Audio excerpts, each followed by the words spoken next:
Yuk sahabat Thompson, saat ini kita sudah tepat berada di pukul 15 waktu Indonesia Tengah. Dan seperti biasa, setiap hari Rabu kita akan bertemu dengan teman-teman dari Forum Komunikasi Desa Wisata Bali untuk ngobrol-ngobrol seputar bagaimana kegiatan atau potensi desa wisata yang saat ini secara terus-menerus dikembangkan. Dan sahabat Thompson, hari ini saya kedatangan seorang tamu istimewa sebagai narasumber, yaitu Pak I. Ketut Nuada. Selamat sore Pak Ketut. Selamat sore. Ya, agak lebih dekat mungkin ya. Pak, sehat Pak Ketut? Ya, saudara sehat. Ya, apa namanya, Bapak di sini kita mengenal Bapak sebagai seorang pelukis, ya kan betul. gitu, dan sekaligus juga sebagai Korwil ya untuk Kabupaten Badung gitu. Dan mungkin kita ngobrol-ngobrol dulu tentang tema yang akan kita angkat pada hari ini ya gitu, bahwa kita akan berbicara tentang pariwisata, budaya, bernapaskan agama Hindu, berlandaskan Trihita Karana gitu. Nah, mungkin Pak Ketut Nuada bisa menjelaskan dulu yang mendasar gitu. Kalau kita bicara tentang pariwisata budaya yang bernapaskan agama Hindu, itu apa yang harus kita pahami dulu di awal? Ya, betul, terima kasih. Mungkin dari awal saya akan bicara sedikit masalah pariwisata global di Kabupaten Badung ya.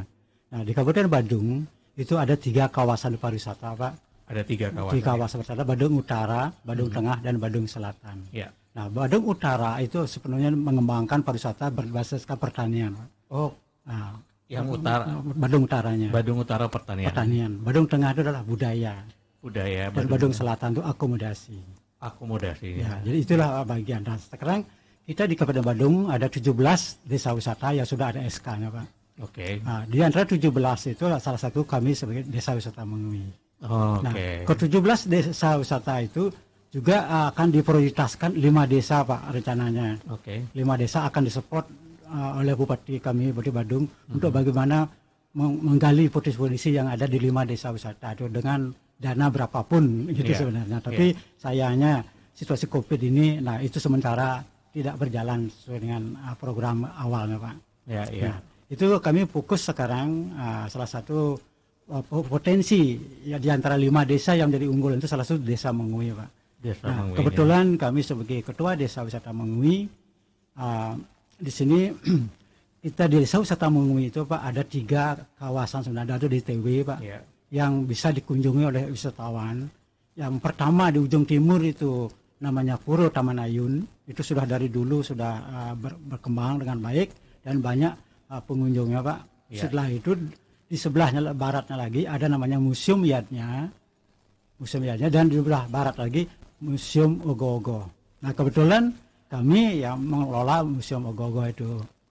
Ya, karena di 3 objek itu Taman Ayun itu dikelola oleh Puri Mengui, Pak, karena beliau yang memiliki, dan Museum Yadnya itu dikelola oleh Dinas Kebudayaan Kabupaten Badung, dan Museum Ogo-Ogo itu kami kelola sendiri, Pak. Nah, kami di setiap desa wisata di Kabupaten Badung hendaknya memiliki ciri khas masing-masing di antara 5 unggulan itu.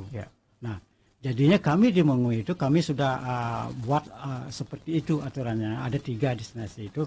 Mungkin kami bisa mengambil salah satu, kita di Bali mengenal namanya Pancayanya, Pak. Pancayanya. Nah, di Taman Ayun itu konsepnya hubungan kita dengan Tuhan Yang Maha Esa atau para dewa. Yang kedua itu Museum Yadnya itu hubungan dengan sesama manusia, dan yang terakhir itu Buddha. Jadi konsep ini dewa, manusia, dan Buddha. Itulah filsafat yang kita angkat di desa wisata. Makanya kami mengatakan desa wisata budaya bernapas agama Hindu. Karena itu tidak mungkin lepas dari itu. Nah, mungkin salah satu saya akan fokus lagi kepada apa yang saya kelola sendiri, yaitu Museum Ogo-Ogo atau The Ogo-Ogo Bali. The Ogo-Ogo Bali. Itu kami rintis kira-kira sudah hampir 10 tahun yang lalu. Nah, 10 tahun ya? Ya, 10 tahun. Nah, kami akan kadang-kadang ini bukan maksud kami mengajar, Pak. Setiap yang datang ke museum kami, pasti kami akan bercerita. Karena banyak ada pertanyaan-pertanyaan dari yang berkunjung ke tempat kami itu mengenai apa sih itu ogoh-ogoh seperti itu. Itu banyak ada pertanyaan. kenapa kok ogoh-ogoh ngambil wujud selalu serem-serem seperti itu. Akhirnya, setelah itu kami pelan-pelan menjelaskan. Nah, mungkin saya akan jelaskan sedikit apa itu filosofinya. Ogoh-ogoh itu merupakan karya seni patung, Pak. Dalam wujud yang besar itu namanya ogoh-ogoh. Kalau yang kecil itu disebut boneka. Jadi memang harus besar ya. Besar, itu namanya ogoh-ogoh gitu lah. Nah, ogoh-ogoh pada awalnya ngambil wujud daripada buta kala. Buta kala itu ada dua bahasa Sanskerta, buta dan kala. Nah, itu buta itu artinya alam semesta, kala itu artinya waktu.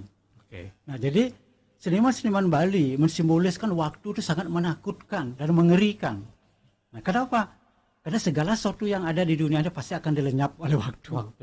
Nah, begitu juga termasuk diri kita sendiri juga akan oleh waktu. Nah, begitulah dianggap waktu itu mengerikan, menakutkan. Alam pun juga seperti itu, artinya disebut buta itu. Alam pun juga bisa menakutkan, seperti contohnya apa? Ada banjir bandang. Itu efek daripada kita tidak melestarikan alam. Karena kita pohon, kita tebang sembarangan. Terjadilah bencana. Nah, itulah buta. Nah, sekarang bagaimana? Apakah selalu buta kala itu selalu menakutkan? Nah, disinilah kita akan bahas. Kala, waktu itu bisa menjadi positif kalau waktu kita pakai hal yang positif. Contohnya bagi belajar dengan baik. Bagi yang kita sudah meninggal dewasa atau tua, mulailah dekatkan diri pada Tuhan Yang Maha Esa. Jadi kalau waktu kita pakai selalu ingat dengan Tuhan Yang Maha Esa, waktu tidak akan melakukan lagi. Oleh karena itu di Bali, umat Hindu di Bali, setiap saat selalu ada yadnya. Yadnya. Dari pagi baru bangun pagi, kita masak, habis kita masak kita persembahkan, namanya ngejot. Ada 5 hari namanya kliwon. Ada 15 hari namanya Purnama Tilam. Nah, begitulah cara kita mengisi waktu biar tidak waktu jadi negatif. Tapi kalau kita salah gunakan waktu seperti apa? Narkoba, judi, mabuk, jangan salahkan waktu jadi mau tadi. Nah, itu. Nah, buta. Kapan saatnya buta itu menakutkan? Pada saat kita alam tidak ada lestarikan. Sekarang bagaimana caranya? Lestarikanlah alam itu. Apalagi sekarang kita di Bali namanya Nangun Sakti Loka Bali kan. Itu program daripada Pak Gubernur. Nah, jadi kami di sini, setiap pengunjung kami selalu memotivasi mereka, cintailah alam. Kalau kita betul-betul merawat alam dengan baik, alam akan memberikan kehidupan pada kita. Makanya kita disebut Ibu Pertiwi.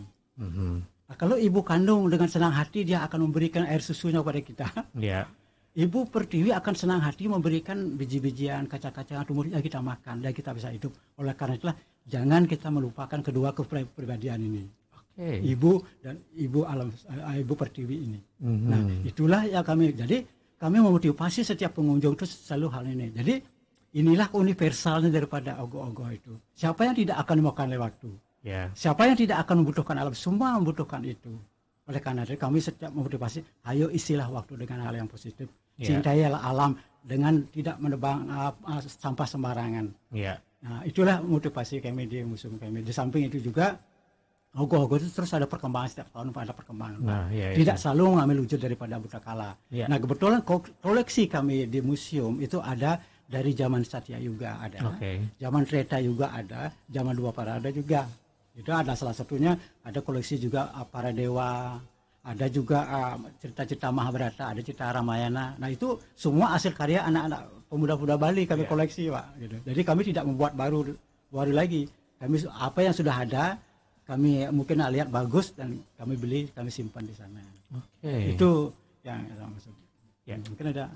Kalau kita coba mendalami dulu nih tentang Museum Ogoh-Ogoh.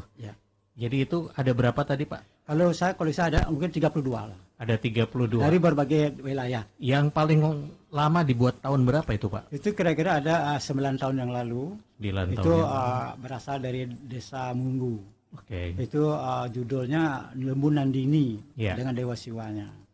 Itu. Jadi kami kembali menceritakan karena banyak ada pertanyaan teman-teman yang ada di sana, Pak, apakah betul Ramayana Mahabharata terjadi? Nah, banyak ada pertanyaan seperti itu. Nah, akhirnya kami mengkoleksi itu, ya harus kami bisa jelaskan. Nah, oleh karena itu kembali saya bercerita lagi bahwa di sana juga ada awatara Pak, seperti contohnya awatara Narsinga, ada awatara Waraha. Nah, jadi kami memulainya daripada zaman Satya Yuga. Nah, itu kisah-kisah terjadi pada zaman Satya Yuga, seperti awatara yang turun ke bumi ini untuk menyelamatkan alam ini.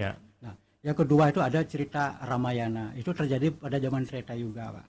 Karena saya jelaskan pada zaman Satya Yuga, satu hal yang negatif pada raksasa itu sudah antara planet, berbeda planet. Yeah.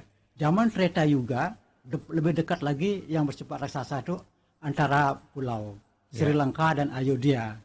Nah di sana ada Rawana dan ada Sri Rama kan, itu terjadi zaman Treta Yuga. Terjadi zaman Dwapara Yuga lebih dekat lagi dari raksasa itu ada antara saudara Pandawa dan Kaurawa. Tapi sekarang kita mengingat zaman terakhir, zaman Kali Yuga, itu lebih dekat lagi ada dalam diri kita. Nah, zaman dulu, zaman Treta Yuga, Sri Rama turun untuk apa? Membinasakan para raksasa. Seperti contohnya Rama. Rama membunuh Rawana kan. Nah itu terjadi zaman Treta Yuga. Zaman Dwapara Yuga, beliau turun menjadi Sri Krishna untuk membinasakan para raksasa. Seperti contohnya Susupala, banyak juga raksasa yang dibunuh pada saat itu. Nah sekarang karena zaman Kali Yuga itu raksasa atau karakter sifat keburukan ada dalam diri kita, jadi Tuhan tidak turun berbadan manusia lagi, tapi beliau turun menjadi nama suci Tuhan. Jadi kalau kita ingin menghilangkan sifat buruk dalam diri kita atau keraksasaan itu, ucapkan nama Tuhan sebanyak-banyaknya. Nah, nama Tuhan itu setiap individu silakan, kami tidak masuk ke ranah sana. Karena masing-masing agama sudah memiliki nama Tuhan berbeda. Tapi Tuhan Maha Sempurna, nama Tuhan dan Tuhan sendiri tidak ada beda, Pak. Nah, oleh karena itulah semua agama selalu menganjurkan ucapan nama Tuhan itu biar waktu tidak menjadi negatif lagi. Gitu. Nah, itulah yang kami bisa sampaikan kadang-kadang kepada pengunjung. Menarik sekali ya Pak. Ini apa namanya filosofi yang terkandung di dalam itu gitu. Kalau kita bicara tentang masih ogoh-ogoh nih Pak gitu. Apakah memang apa namanya dalam proses pembuatan gitu. Ogoh-ogoh itu sendiri itu memang harus ada prosesi khusus yang dilakukan. Ya sebenarnya itu tidak ada. Kadang-kadang kami kebetulan saya juga ada di desa kan. Nah di sana setiap pemuda itu sebelum mereka bikin ogoh-ogoh pasti mereka kumpul dulu.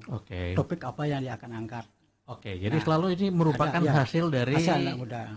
Dan kebetulan kami di Badung pernah juga jadi juri ogoh-ogoh kan. Dan kami juga menghimbau kepada dinas kebudayaan Kabupaten Badung, hendaknya jangan dibatasi generasi muda itu bikin ogoh-ogoh cuma angin berwujud buta kala tidak. Bila perlu setiap tahun harus ada topik yang berbeda-beda. Contohnya mungkin tahun sekarang kita ngambil cerita Ramayana.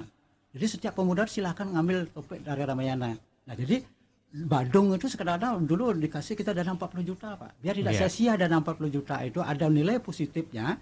Jadi pemuda itu dia akan mulai membuka sastranya. Topik yang mana yang kita ambil. Nah, jadi dia sudah akan mulai membuka sastra. Itulah salah satu motivasi mereka untuk mendengarkan sastranya. Nah, mungkin tahun depan pada Dewa kita juga bisa topiknya atau mungkin cerita Mahabharata. Jadi kita di Indo tidak kekurangan bahan untuk hal itu, Pak, gitu. Itu.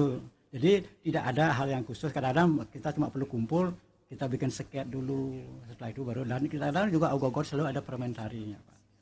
Ada fermentasi. Ya ada. Untuk karena dia ditonjolkan. Itu. Kalau misalnya ada orang mau datang tuh berarti di mana tuh Pak ya?